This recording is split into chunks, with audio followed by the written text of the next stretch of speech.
എല്ലാവർക്കും ആദ്യമേ തന്നെ പ്രത്യേകിച്ച് ബിനു അച്ഛനും എൻ്റെ സെക്രട്ടറി ചുമതല വഹിക്കുന്ന റൂബി എല്ലാവരെയും സ്വാഗതം ചെയ്യുകയും നന്ദി പറയുകയും ചെയ്യുന്നു ഇതിലേക്ക് ക്ഷണിച്ചത്. നമ്മൾ സെൻറ്റ് മാത്യു ഗോസ്പലിനെ ആസ്പദമാക്കിയ സംസാരിക്കുന്നതെന്നാണ് നിങ്ങൾക്കെല്ലാവർക്കും ധാരണയുണ്ടെന്ന് കരുതുന്നു. നമ്മൾ നമ്മൾ ഒരു സെർമണാണ് നടത്തുന്നതെങ്കിൽ പർട്ടിക്കുലർ ഒരു ബിബ്ലിക്കൽ പോർഷൻ ആയിരിക്കും. നമ്മൾ ഒരു ക്രിട്ടിക്കൽ സ്റ്റഡി ആയതുകൊണ്ട് തന്നെ നമ്മൾ ആ മൈൻഡ് സെറ്റോടു കൂടി ആയിരിക്കും നിങ്ങൾ അപ്രോച്ച് ചെയ്യുന്നതെന്ന് ഞാൻ കരുതുന്നു. ബൈബിള് നമ്മൾ മൊത്തമായിട്ട് വ്യാഖ്യാനിക്കാൻ ശ്രമിച്ചാൽ അറിയാം, പിന്നെ ബൈബിൾ ഡിഫറെൻറ്റ് ചാപ്റ്റേഴ്സുകൾ അല്ലെങ്കിൽ ഡിഫറെൻറ്റ് ബുക്കുകൾ ചേർന്നൊരു ഒരു വലിയ ബുക്കാണ്, അല്ലെങ്കിൽ ഒരു ലൈബ്രറിക്ക് തുല്യമാണ് ഒരു ബൈബിൾ എന്ന് പറയുന്നത്. ഓരോ ജനസിസ് മുതൽ നമ്മുടെ റെവലേഷൻ വരെ മാത്രം എടുക്കുകയാണെങ്കിൽ പോലും ഓരോ ബുക്കുകളാണ്. അപ്പോൾ ഒരു വലിയ ഡിഫറെൻ്റ് ഏരിയയിൽ ഡിഫറെൻ്റ് ജിയോഗ്രാഫിക്കൽ സ്ട്രക്ചറിൽ ഡിഫറെൻ്റ് ടൈമിൽ പ്രിപ്പയർ ചെയ്യപ്പെട്ട ബുക്കുകളുടെ ഒരു കളക്ഷനാണ് യഥാർത്ഥത്തിൽ ബൈബിൾ. അതിനൊരു സ്പിരിച്വൽ ഡയമെൻഷനുണ്ട്, അതിൻ്റേതായ ഒരു ഹിസ്റ്റോറിക്കൽ സെറ്റിങ്സ് ഉണ്ട്. അപ്പം അത്രയേറെ ഡൈവേഴ്സിറ്റി ഉള്ള ഒരു ബുക്കുകളുടെ കളക്ഷനിലാണ് നമ്മൾ ഒരു ബുക്കിനെ പർട്ടിക്കുലറായിട്ട് നമ്മൾ ഇന്ന് ചർച്ച ചെയ്യുന്നത്. അത് നമ്മൾ ഗോസ്പലുകളിൽ തന്നെ ബിഗിനിങ്ങിൽ നമ്മൾ വരുന്ന ആദ്യത്തെ ഗോസ്പലായ സെൻറ്റ് മാത്യു ആണ് നമ്മളിന്ന്. അപ്പം നമ്മളതിൻ്റെ എപ്പോഴും വായിച്ചു കേൾക്കുന്ന ഒരു ബിബ്ലിക്കൽ വേർഡാണ് ഞാൻ ആദ്യം തീമായിട്ട് ഇട്ടിരിക്കുന്നത്, ഗോഡ് ഈസ് വിത്ത് അസ് എന്നുള്ളതാണ്. എനിക്ക് തോന്നുന്നു ഞാൻ പറയുന്നത് കേൾക്കുന്നുണ്ടെന്ന് വിചാരിച്ചാണ് ഞാൻ ഈ സൗണ്ടിൽ സംസാരിക്കുന്നത്. നിങ്ങൾക്ക് കാണുകയും ചെയ്യാമെന്ന് വിചാരിക്കുന്നു. Saint Matthew 1:23 the main theme of gospel is God is with us എന്നുള്ളതാണ്. ഈ പ്യുവർലി സെൻറ്റ് മാത്യു നമ്മൾ ഡിസ്കസ് ചെയ്യുമ്പോൾ കാണാൻ പറ്റുന്ന ഒരു ഐഡിയ ആണ് ഗോഡ് ഈസ് വിത്ത് അസ് എന്നുള്ള കൺസെപ്റ്റ് എങ്ങനെ സെൻറ്റ് മാത്യു കൃത്യമായിട്ട് അവൻ്റെ ജിയോഗ്രാഫിക്കൽ ഹിസ്റ്റോറിക്കൽ സെറ്റിങ്ങിൽ ഉപയോഗിച്ചിരിക്കുന്നു എന്നുള്ളതാണ്.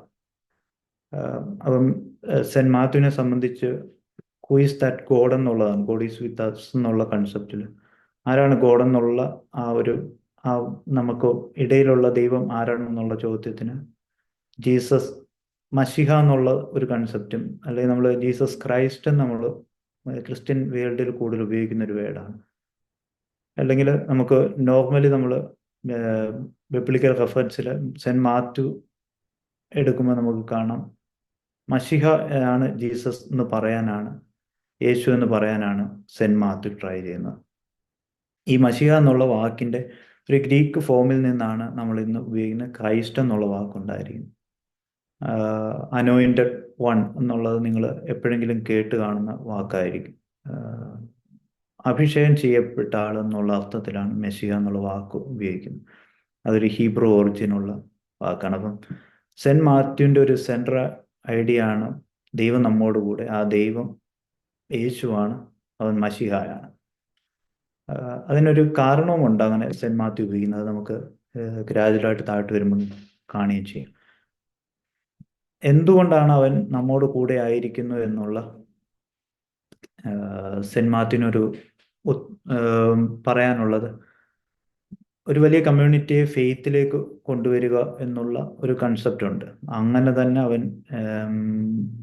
യേശുവിനെ പ്രസൻറ്റ് ചെയ്യുന്നതിന് കാരണം അവിടെ ഇരിക്കുന്ന കമ്മ്യൂണിറ്റിയെ ഒരു ഫെയ്ത്തിലേക്ക് കൊണ്ടുവരേണ്ടതുണ്ട്. നമ്മൾ പറഞ്ഞ ഒരു ജിയോഗ്രാഫിക്കൽ ഹിസ്റ്റോറിക്കൽ സ്ട്രക്ചറുള്ള ഒരു സ്ഥലത്താണ് ഇന്ന് സെൻറ്റ് മാത്യു നിൽക്കുന്നത്. ആ സെൻറ്റ് മാത്യുവിന് പറയാനുള്ളത് ദൈവം നമ്മോട് കൂടെ ഉണ്ട്, അവരോട് പറഞ്ഞുകൊണ്ടിരിക്കുകയാണ്. ആ പറഞ്ഞിരിക്കുന്ന ദൈവം മഷിഹ ആണ്. കാരണം ആ കോണ്ടെക്സ്റ്റിൽ അതിന് റിലവൻ്റ് ആണ് ആ മഷിഹ എന്നുള്ള വാക്ക്. നമ്മൾ ഇന്ന് അത് ക്രൈസ്റ്റ് എന്ന് ഒരു വലിയ ഫ്രെയിമിൽ, ക്രിസ്ത്യൻ ഫ്രെയിമിൽ ഉപയോഗിക്കാമെങ്കിൽ പോലും ആ പർട്ടിക്കുലർ ഫ്രെയിമിൽ അതാണ് വളരെ ഇമ്പോർട്ടൻ്റ് ആയത്. അപ്പം അവരെ ഒരു ഫെയ്ത്തിലേക്ക് കൊണ്ടുവരാനുള്ളൊരു സാധ്യത സെൻറ്റ് മാത്യു ട്രൈ ചെയ്യുകയാണ് ആ വേർഡ് ഉപയോഗിച്ച്. അത് അപ്പോഴാണ് പിന്നെ സെൻറ്റ് മാത്യു അവിടെ തന്നെ സ്റ്റോപ്പ് ചെയ്യാതെ അവനെ നമ്മളോട് കൂടെ എന്നുവരെ ഉണ്ടായിരിക്കും എന്നുള്ള ചോദ്യത്തിന് അവൻ പറയുകയാണ്, I am with you always to the end of the age എന്നുള്ള മാത്യു 28-ന്റെ അവസാന വാക്യം, നമ്മൾ ആദ്യത്തെ വാക്യം ഗോഡ് ഈസ് വിത്ത് അസ് എന്നുള്ള മാത്യു 1:23 എടുത്തെങ്കിൽ അവസാന ചാപ്റ്ററിൽ നമ്മൾ കാണുന്ന ഒരു ഐഡിയ ആണ് എൻഡ് ഓഫ് ദ ഏജ്, നിങ്ങൾ കാലാവസാനത്തോളം അല്ലെങ്കിൽ ലോകാവസാനത്തോളം നിങ്ങളോട് കൂടെ ഉണ്ടായിരിക്കും. അത്രയും കൃത്യമാണ് സെന്റ് മാത്യുവിൻ്റെ. അപ്പം നോക്കുകയാണ്, ഒരു ചാപ്റ്റർ ഒരു റൈറ്റർ എഴുതാൻ ശ്രമിച്ചപ്പോൾ അയാൾ കൃത്യമായിട്ടൊരു ഫ്രെയിം ഉണ്ടാക്കിയിട്ട് ആ ഫ്രെയിം നമ്മളോട് ഒരു ജീസസ് മശിഹ ആണെന്നുള്ളൊരു അവൻ ദൈവമായ മശിഹ നമ്മുടെ ഇടയിൽ വസിക്കുന്നു എന്ന് പറയാൻ ശ്രമിക്കും. അത് നമ്മളെ ഫെയ്ത്തിലേക്ക് കൊണ്ടുവരാൻ ശ്രമിക്കുന്ന ഒരു കമ്മ്യൂണിറ്റിയോട് പറയുകയും അപ്പം പറയുമ്പോൾ തന്നെ അതിന് ആ കമ്മ്യൂണിറ്റിയുടെ ഡയമെൻഷനിൽ നിന്ന് കുറച്ചുകൂടെ വലിയ ഡയമെൻഷനിലേക്ക് അവൻ പറയുകയാണ്, ഞാൻ ലോകാവസാനത്തോളം നിങ്ങളോട് കൂടെ ഉണ്ടായിരിക്കും. അത് ഒരു നമ്മൾ 2-3 സെന്റൻസുകൾ അതുമായി ബന്ധപ്പെട്ട് നമുക്ക് ചിന്തിക്കാവുന്നത് മാത്രമേ ഞാൻ എഴുതിയിരിക്കുന്നേ താഴെ. Gospel reflect the struggles and conflict. ആ സമയത്ത് യഥാർത്ഥത്തിൽ നമ്മൾ ഉണ്ടാകുന്ന കമ്മ്യൂണിറ്റിയുടെ ഒരു സ്ട്രക്ചർ എന്ന് പറയുന്നത് സെന്റ് മാത്യു ജൂയിഷ് കമ്മ്യൂണിറ്റിയോട് സംസാരിച്ചു എന്നുള്ളതാണ്. അപ്പോൾ അതിൻ്റെ ബേസിലാണ് നമ്മൾ താഴെ മൂന്നാമത് നമുക്ക് ലേറ്റർ ചർച്ച ചെയ്യാവുന്ന ഒരു 3 പോയിന്റ് ഞാൻ എഴുതിയിരിക്കുന്നുള്ളൂ. അപ്പോൾ നമ്മൾ ഫസ്റ്റ് നമുക്ക് ഹു ഇസ് ദ ഓതർ എന്നുള്ളതാണ്, author of saint Mathew gospel എന്നുള്ളതാണ്. അപ്പോൾ നമ്മൾ പറയുന്ന പോലെ ട്രഡീഷണലി അത് മാത്യുവിൽ അട്രിബ്യൂട്ട് ചെയ്തിരിക്കുന്നത് കൊണ്ടാണ് അത് സെന്റ് മാത്യു എന്നുള്ള ഗോസ്പൽ ഓഫ് സെന്റ് മാത്യു നമ്മൾ വായിക്കുന്നത്. ആ മാത്യു എന്ന് പറയുന്നത് യേശുവിൻ്റെ ശിഷ്യനായ മാത്യു ആണെന്ന് നമുക്ക് ഏകദേശം ഐഡിയ ഉള്ളതാണ്. സെന്റ് മാത്യു ചാപ്റ്റർ 9:9 പിന്നെ 10:3 കാണാം അവൻ ടാക്സ് കളക്ടറായിട്ട് അവരുടെ ഇടയിൽ ഇരിക്കുന്ന അതിനെക്കുറിച്ചുള്ള ക്രിറ്റിസിസവും നമ്മൾ ആ ഭാഗത്ത് പിന്നീട് എപ്പോഴും വായിക്കുമ്പോൾ നമുക്ക് പർട്ടിക്കുലർ ഏരിയയിൽ ചിന്തിക്കും. അല്ല, അവൻ ആ സെന്റ് മാത്യു എന്ന് പറയുന്നത് യേശുവിൻ്റെ ഡിസൈപ്പിളാണ്.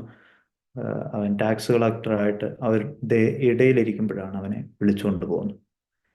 സെന്റ് മാത്യു ഉപയോഗിച്ചിരിക്കുന്ന സോഴ്സുകളാണ്, കാരണം നമ്മൾ പറയുന്നത് ഇതൊരു പർട്ടിക്കുലർ ടെസ്റ്റായിട്ടാണ് നമ്മൾ കാണുന്നത്.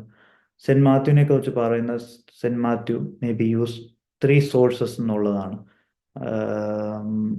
അതിലൊന്നാമത്തേത് ഗോസ്പൽ ഓഫ് മാർക്ക് എന്നുള്ളതാണ്. കാരണം മാർക്കാണ് സെന്റ് മാർക്ക് ഗോസ്പലാണ് ആദ്യം എഴുതപ്പെട്ടതെന്നാണ് ട്രഡീഷണലി അറിയപ്പെടുന്നത്. ഏകദേശം ഒരു 80% അല്ലെങ്കിൽ 70% സെന്റ് മാത്യുവിൻ്റെ കണ്ടൻസ് ഈ മാർക്കിലുള്ളത് തന്നെയാണ്. അപ്പം സെന്റ് മാർക്കിൻ്റെ ഒരു സോഴ്സായിട്ട് സെന്റ് മാർക്കിനെ നമുക്ക്, അപ്പം സെന്റ് മാർക്കാണ് ആദ്യം എഴുതപ്പെട്ടതെന്നാണ് പക്ഷേ നമ്മുടെ ബുക്കിൻ്റെ സ്ട്രക്ചറിൽ സെന്റ് മാത്യു ഗോസ്പൽ ആദ്യം വന്നിട്ടുണ്ടെങ്കിലും സെന്റ് മാർക്ക് ഗോസ്പലാണ് ആദ്യം എഴുതപ്പെട്ടിട്ടുള്ളതെന്നാണ് ട്രഡീഷൻ. അപ്പം ആ സെന്റ് മാർക്കിൻ്റെ ഒന്നെങ്കിലും ഓറൽ ഫോമോ അല്ലെങ്കിൽ റിട്ടൺ ഫോമോ മാത്യു ഒരു സോഴ്സായിട്ട് ഉപയോഗിച്ചിട്ടുണ്ട്. മറ്റൊരു സോഴ്സാണ് ക്യൂ സോഴ്സ് എന്ന്. അതിന് ഒരു ഹിപ്പോത്തറ്റിക്കൽ അണ്ടർസ്റ്റാൻഡിങ് മാത്രമാണ്. നമുക്ക് ക്യൂ എന്ന് പറയുന്ന ക്യൂ എന്നുള്ള ജർമ്മൻ വേർഡ് ക്വെല്ലെ എന്നുള്ള ഒരു വാക്കിൽ നിന്നുണ്ടായിരുന്ന സോഴ്സ് എന്നേ അതിനകത്തുള്ളൂ. ഒരു സോഴ്സിൻ്റെ പേര് നമ്മൾ അതിനപ്പം നോക്കിയപ്പോഴും സെന്റ് മാത്യുവിൽ മാർക്ക് കൂടാതെ കുറച്ച് ഭാഗങ്ങളൂടെ കാണുന്നുണ്ട്. അതിന് നോക്കിയപ്പം അത് ഓൾമോസ്റ്റ് ഈ ലൂക്ക് അത് കഴിഞ്ഞ് വരുന്ന 3rd ഗോസ്പലാണല്ലോ ലൂക്ക്. അപ്പം അതുമായിട്ടൊരു റിലേഷൻ കണ്ടതുകൊണ്ട് അപ്പം സ്കോളേഴ്സ് ഇടാൻ തുടങ്ങി. ആ 2 പേർക്കും കോമൺ ആയിട്ടുള്ളത് ഇപ്പം നമ്മൾ പറഞ്ഞു മാർക്ക് നിന്ന് അഡോപ്റ്റ് ചെയ്തൊരു ഭാഗമുണ്ട് സെന്റ് മാത്യുവിൽ. അതൊരു സോഴ്സായിട്ട് എടുത്തു. രണ്ടാമത്തെ സോഴ്സ് ക്യൂ സോഴ്സ്. ആ ക്യൂ സോഴ്സ് എന്ന് പറയുന്നത് ലൂക്കിലും മാത്യുവിലും കോമൺ ആയിട്ടുള്ള ചില ഏരിയ നമുക്ക് കാണാൻ പറ്റും. ബാക്കിയുള്ളൊരു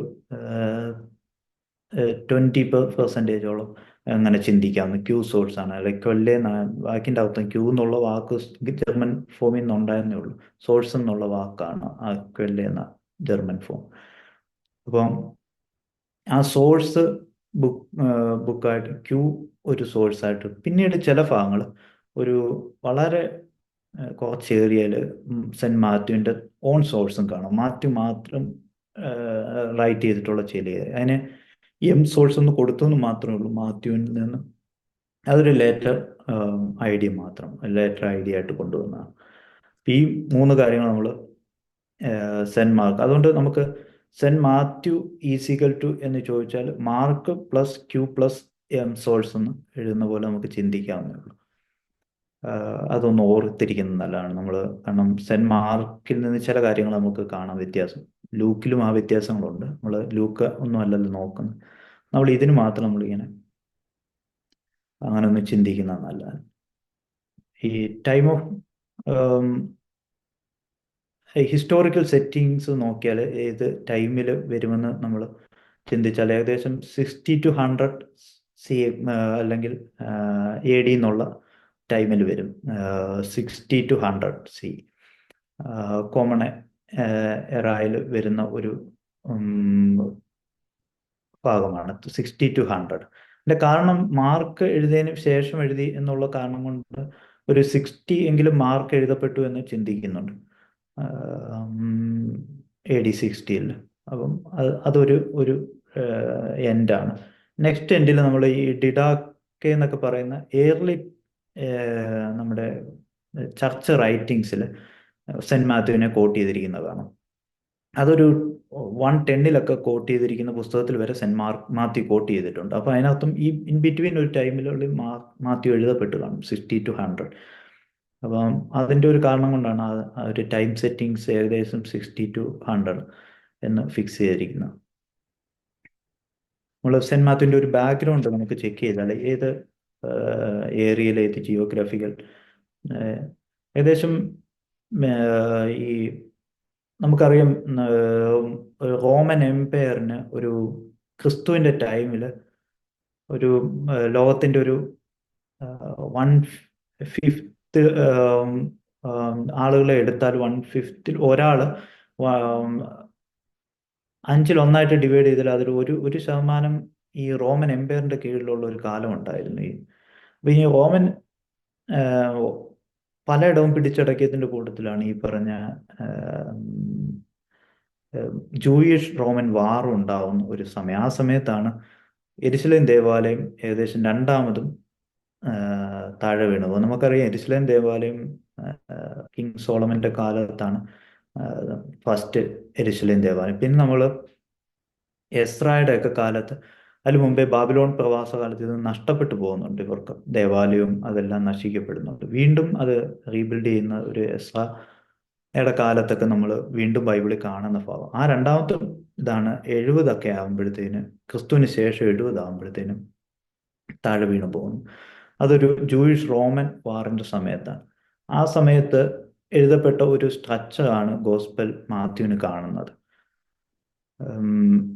കാരണം അതിനകത്ത് ഈ എവിടെ എഴുതപ്പെട്ടു, ആർക്ക് വേണ്ടി എഴുതി എന്നുള്ളത് അത് ഇച്ചിരി കൺഫ്യൂഷൻ ഉണ്ടാക്കുന്നതാണ്. സെൻറ്റ് മാത്യുവിൻ്റെ ഒരു ശൈലി, സംസാര ശൈലി കൊണ്ട്, അതിൻ്റെ വേഡിങ്ങുകൾ കൊണ്ട് നമുക്ക് ആർക്ക് വേണ്ടി സെൻറ്റ് മാത്യു എഴുതിയെന്ന് ചോദിച്ചാൽ ഒരർത്ഥത്തിൽ ജൂയിഷ് പീപ്പിളിന് തന്നെ ആയിരിക്കും. പക്ഷേ ആ സമയത്ത് അവർ മഷിഹാനിക് കൺസെപ്റ്റ് ഇഷ്ടപ്പെടുന്ന ഒരു ജൂയിഷ് എന്ന് വെച്ചാൽ ക്രിസ്തു മഷിഹ ആണെന്നാണ് നമ്മൾ ആദ്യം പറഞ്ഞത്. ആ കൺസെപ്റ്റ് ഇഷ്ടപ്പെടുന്ന ഒരു, അതിലേക്ക് കൺവേർട്ടായ ഒരു വിഭാഗം ജൂയിഷ് കമ്മ്യൂണിറ്റി ഉണ്ടായിരുന്നു. അപ്പോൾ അവർക്ക് വേണ്ടി, അതുകൊണ്ടാണ് സെൻറ്റ് മാത്യു മാർക്കിൽ കാണാതെ ചില വ്യത്യാസം കാണും. നമുക്ക് ഒത്തിരി ബിബ്ലിക്കൽ റെഫറൻസ്, അപ്പോൾ ഏഷ്യാവ് പറഞ്ഞ അനുസരിച്ച് എന്ന് പറഞ്ഞുകൊണ്ടാണ് നമ്മൾ ഇശായുടെ കുറ്റിയിൽ നിന്ന് മുളവ്, അങ്ങനെ പല ഭാഗത്തും മാത്യു ഉപയോഗിച്ചിട്ടുണ്ട്. എന്ന് വെച്ചാൽ കൃത്യമായിട്ട് ഈ വന്ന യേശു മശിഹ ആണെന്ന് പ്രൂവ് ചെയ്യാനുള്ള ഒരു ട്രയൽ മാത്യുവിൽ മാത്രം സ്പെഷ്യലായിട്ട് കാണും.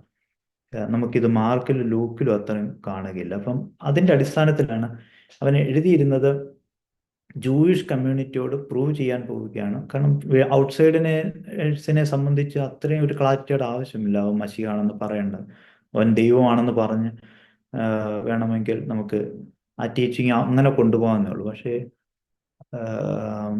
സെൻറ്റ് മാത്യുവിനെ സംബന്ധിച്ച് അവന് പറയേണ്ടിയിരുന്നത് ജൂയിഷ് കമ്മ്യൂണിറ്റിയോടായതുകൊണ്ട്, അതും ജൂയിഷ് കൺവേർട്ടായിട്ടുള്ള ക്രിസ്ത്യൻ കമ്മ്യൂണിറ്റിയോടാണ് പറയേണ്ടതെന്നുള്ള ഒരു സ്ട്രക്ചർ നമുക്ക് അതിൽ പലയിടത്തും കാണാം. അതുകൊണ്ട് റെഫറൻസ് ഉപയോഗിച്ച് എപ്പോഴും യെശയ്യാ പറഞ്ഞ അനുസരിച്ച് എന്ന് പറഞ്ഞുകൊണ്ട് റെഫറൻസ് ഉപയോഗിച്ചുകൊണ്ട് മാത്യു പല ഭാഗത്ത് റിപ്പീറ്റ് ചെയ്യുന്നത് കാണാം. അത് നമുക്ക് ലേറ്റർ സ്റ്റഡീസിൽ നമുക്ക് ചാപ്റ്റർ വൈസ് പോകുമ്പോഴത്തേക്ക് നമുക്ക് നോക്കാം. എന്നാലും ഞാൻ ഒരു ബാക്ക്ഗ്രൗണ്ട് സ്ട്രക്ചറിൽ ഇതൊരു ജൂയിഷ് റോമൻ വാർ സമയത്ത് ഉള്ള അവിടുത്തെ ഒരു അറ്റ്മോസ്ഫിയർ നമുക്ക് ഫീൽ ചെയ്യുന്നുണ്ട് ഈ പറഞ്ഞ സെന്റ് മാത്യു ഗോസ്പൽ. ആ സമയത്ത് ഉണ്ടായ ജൂയിഷ് കമ്മ്യൂണിറ്റി തന്നെ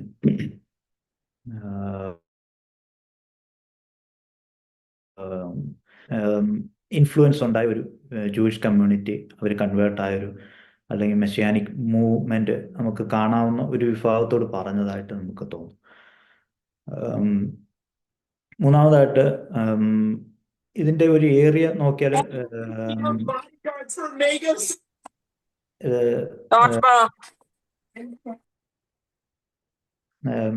എന്തേലും പറയുകയായിരുന്നോ? സോറി, എനിക്ക്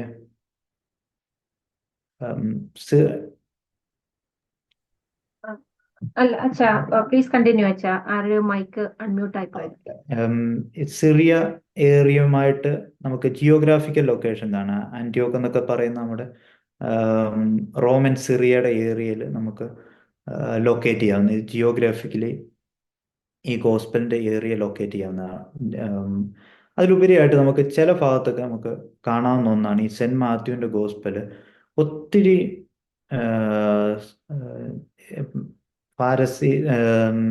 സിനെയും യഹൂദന്മാരെയും ക്രിട്ടിസൈസ് ചെയ്യുന്ന ഭാഗങ്ങളും കാണാം. ഇതിന്റെ അർത്ഥം ഒരർത്ഥത്തിൽ ഇതൊരിച്ചിരി ഫോർവേഡായിട്ട് തിങ്ക് ചെയ്യുന്നുണ്ടെന്ന് തോന്നും മാത്യുവിന്റെ ഗോസ്പൽ വായിക്കും. ഇത് ജൂയിഷ് ക്രിസ്ത്യാനിറ്റിയോട് സംസാരിക്കുമ്പോൾ തന്നെ നമ്മൾ ചിലപ്പോഴൊക്കെ പൗലോസിന്റെ സുവിശേഷങ്ങൾ വായിക്കുന്ന പോലെ പിന്നെ നാട്ടൊലിവായ കൊമ്പിനെ വെട്ടിയിട്ട് ദൈവം മറ്റൊന്നിനെ അതിൽ പ്ലേസ് ചെയ്യുന്നു എന്ന് പറയുന്ന പോലെ ഉള്ള ഒരു കൺസെപ്റ്റും സെന്റ് മാത്യുവും കൊണ്ടുവരുന്നുണ്ട്. ആ ഒരു ഐഡിയ കൊണ്ടുവരുന്നുണ്ട്. എല്ലാവർക്കും, ജെന്റൈൽസിനും എല്ലാവർക്കും സാൽവേഷൻ ഉണ്ട് എന്നുള്ള ഒരു കൺസെപ്റ്റും സെന്റ് മാത്യു ഗ്രാജുവലായിട്ട് കൊണ്ടുവരുന്നുണ്ട്. അപ്പൊ ഇത് ഇത്രയും കാര്യങ്ങൾ നമ്മൾ ഓർത്തിരിക്കണം. ഒരു വളരെ മിക്സഡ് ആയ ഒരു കമ്മ്യൂണിറ്റിയോട് പറയുന്ന ഒരു വോയിസ് മാത്യു ഉപയോഗിക്കുന്നില്ല. കൂടുതലും ആ ഒരു ജൂയിഷ് കൺവേർട്ടഡ് ആയ ക്രിസ്ത്യൻ കമ്മ്യൂണിറ്റിയോട് ഉപയോഗിക്കുന്ന പോലെ ഉപയോഗിക്കുമ്പോൾ പോലും അവർ കംപ്ലീറ്റ്ലി ചില സ്ഥലത്ത് ചില തീരുമാനങ്ങൾ ക്രിട്ടിസൈസ് ചെയ്യുമ്പോൾ അവൻ ഉപയോഗിക്കുന്നതാണ് ഇത് ക്രിസ്ത്യൻ ചർച്ച് എന്ന് പറയുന്ന കൺസെപ്റ്റ് കുറച്ച് എക്സ്റ്റെൻഡ് ചെയ്തിട്ട് അതിന്റെ മിഷൻ ഒരിച്ചിരി വൈഡർ ആക്കാനും സെന്റ് മാത്യു ശ്രമിക്കുന്നുണ്ട്. നമുക്ക് ഇത്രയും ഭാഗങ്ങൾ നമുക്ക് ഒരു ബേസിക്കായിട്ട് ഓർത്തിരിക്കുക. ഞാൻ ഓടിച്ചതിൻ്റെ ഒരു ഔട്ട്ലൈനും പറഞ്ഞുകൊണ്ട് ഇന്ന് നിർത്താമെന്ന് ഞാൻ വിചാരിക്കുന്നു. ഈ പറഞ്ഞ സെന്റ് മാത്യുവിൻ്റെ ഹോൾ 28 ചാപ്റ്റേഴ്സ് ആണ് ഉള്ളത്. ഈ 28 ചാപ്റ്റേഴ്സും സംസാരിക്കുന്ന ഭാഗങ്ങൾ ഞാനൊക്കെ ഈ വേർഡ് ഫയൽ അതുപോലെ നിങ്ങൾക്ക് ഗ്രൂപ്പിലാണ് തരുന്ന രീതിയിൽ ഞാൻ അയച്ചു തന്നേക്കാം. ഔട്ട്ലൈൻ നോക്കിയാൽ നമുക്ക് സെന്റ് മാത്യുവിൻ്റെ ഒന്നാമത്തെ ഭാഗമാണ് ബർത്ത് നറേറ്റീവിലുള്ള Matthew first chapter first verse മുതൽ സെക്കൻഡ് ചാപ്റ്ററിൻ്റെ 23 വരെയുള്ള ഭാഗങ്ങളിൽ നമുക്ക് അതിനകത്ത് നമുക്കറിയാം ജീനിയോളജി, ഇതെല്ലാം നമ്മൾ ഓർത്തെടുക്കുന്നു മാത്രമേ ഉള്ളൂ. ബർത്ത് ഓഫ് ജീസസ് ആൻഡ് അത് ബേത്ലഹേമിലുള്ളത്, പിന്നെ വൈസ് മെൻ വിസിറ്റ് ചെയ്യുന്നു, escape of Egypt and return എന്നുള്ള ഭാഗങ്ങൾ ബർത്ത് നറേറ്റീവിൽ കാണാവുന്നത്.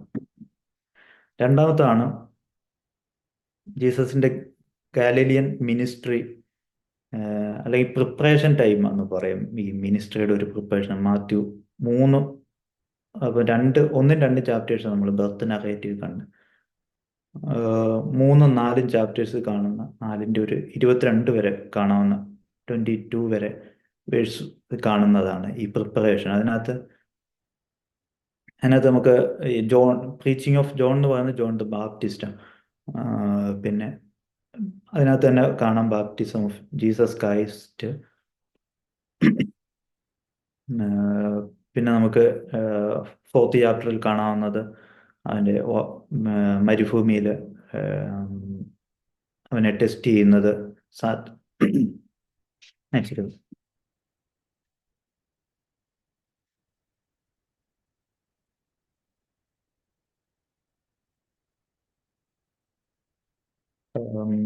അതിൻ്റെ ഗാലിലിയൻ മിനിസ്ട്രിയുടെ ഒരു ബിഗിനിങ് നമുക്ക് കാണാം. ഫസ്റ്റ് ഡിസൈപ്പിൾസിനെ വിളിക്കുന്ന ഭാഗങ്ങളും ഇതൊരു ബിഗിനിങ് സ്റ്റേജ് ഓഫ് അവൻ്റെ മിനിസ്ട്രിയുടെ ഭാഗം കാണും ജീസസിൻ്റെ. സെക്കൻഡ് ചാപ്റ്ററിൻ്റെ 4ാമത്തെ ചാപ്റ്ററിൻ്റെ 23 മുതൽ ജീസസിൻ്റെ ഗാലലിയൻ മിനിസ്ട്രി അല്ലെങ്കിൽ ഫസ്റ്റ് നമ്മൾ കാണുന്ന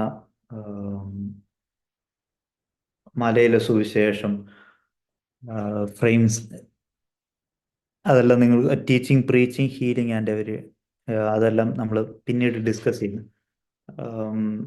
സെർമൺ ഓൺ ദ മൗണ്ടൻ എന്നുള്ളത് ബാക്കിയെല്ലാം നമ്മൾക്ക് പിന്നീട് നമുക്ക് നോക്കാം. നമുക്ക് സ്ട്രക്ചർ ഞാൻ എഴുതി ഉണ്ടാക്കിയെന്ന് മാത്രമേ ഉള്ളൂ. നിങ്ങൾക്ക് പിന്നീട് നമ്മൾ ഈച്ച് ആൻഡ് എവരി പാർട്ട് നമ്മൾ ഡിസ്കസ് ചെയ്യും.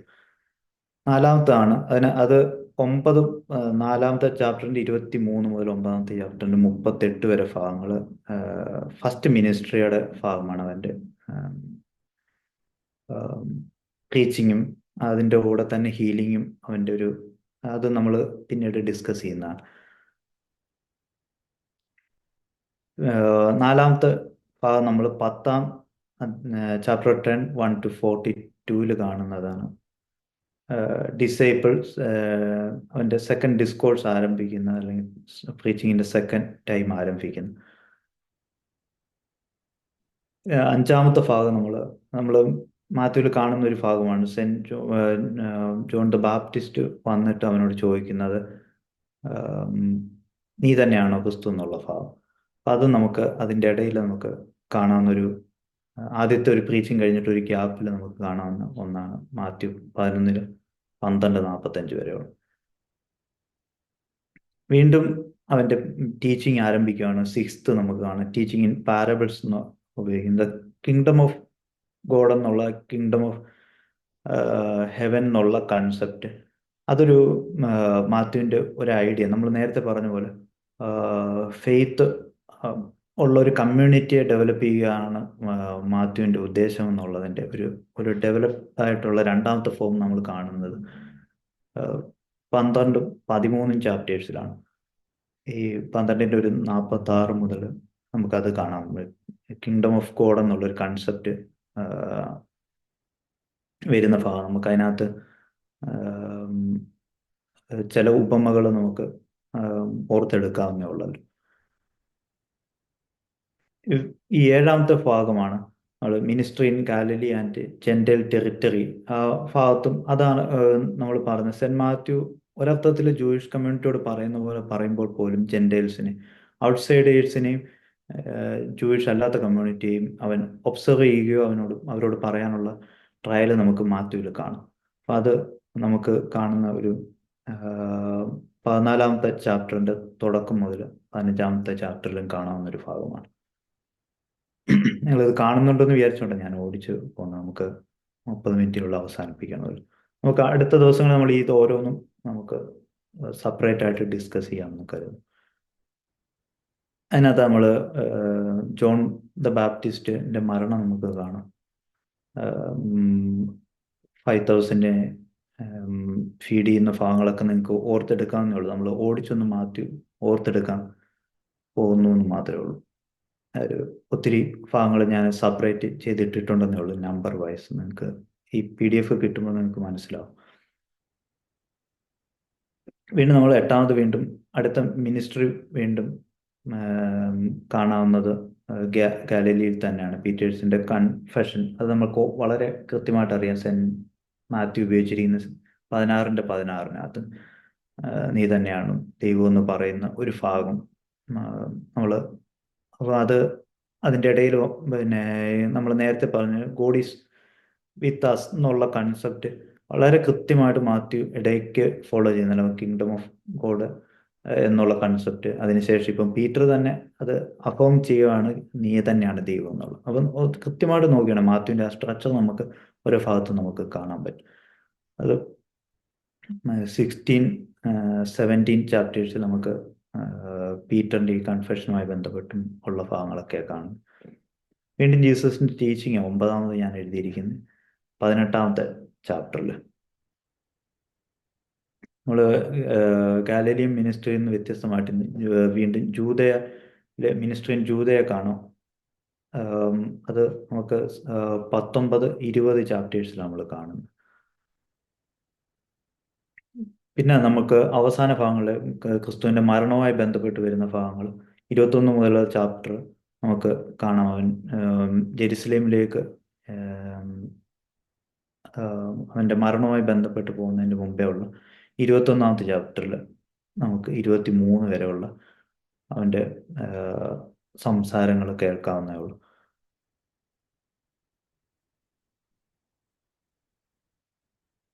നമ്മൾ 12-ാമത്തെ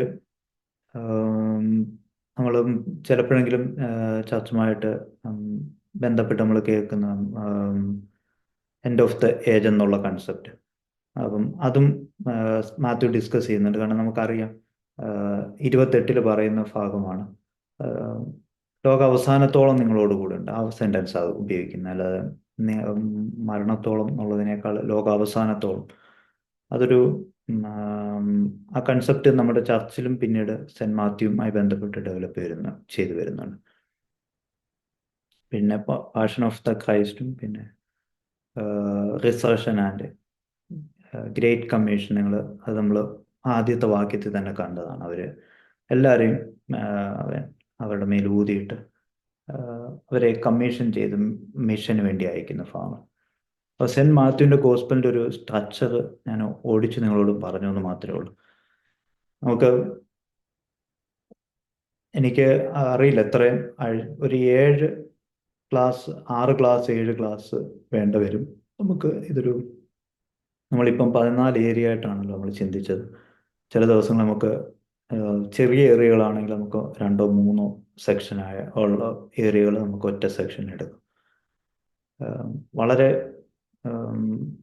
ഷോർട്ടായിട്ടുള്ള ഏരിയകൾ, ലോങ് ആയിട്ടുള്ള ഏരിയകളാണെങ്കിൽ നമുക്ക് ഒരു ക്ലാസ്സിൽ ഒരു ഏരിയ മാത്രം എടുക്കാം. അങ്ങനെ ഒരു 6-7 ക്ലാസ്സുകൾ നമുക്ക് നമുക്കിത് ഫിനിഷ് ചെയ്യാമെന്നാണ് കരുതുന്നത്. എല്ലാവരുടെയും ശ്രദ്ധയ്ക്ക് നന്ദി. Thank you.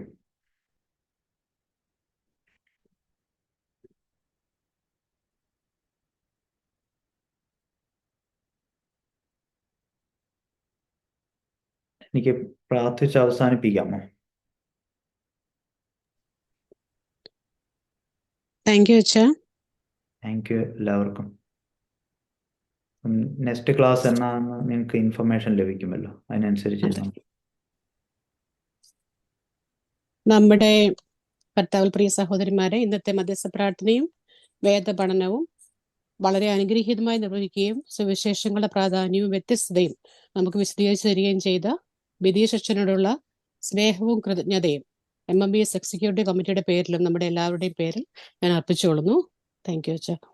അച്ഛൻ പ്രാർത്ഥിച്ച് അവസാനിപ്പിക്കാവോ? Thank you. പിതാവാം ദൈവത്തിന്റെ സ്നേഹവും ഏകജാതനായ പുത്രന്റെ കൃപയും പരിശുദ്ധ റൂഹായുടെ സംബന്ധവും സഹവാസം ഞങ്ങൾ ഓരോരുത്തരോടും കൂടെ, ഞങ്ങളുടെ എല്ലാ ആവശ്യങ്ങളോടും, ഞങ്ങൾ സംസാരിക്കുന്ന വിഷയങ്ങളോടുകൂടി, ഞങ്ങളുടെ എല്ലാ ജീവിത സാഹചര്യങ്ങളോടും കൂടി ഇപ്പോഴെപ്പോഴും നീക്കുണ്ടായിരിക്കുമാറാണ്.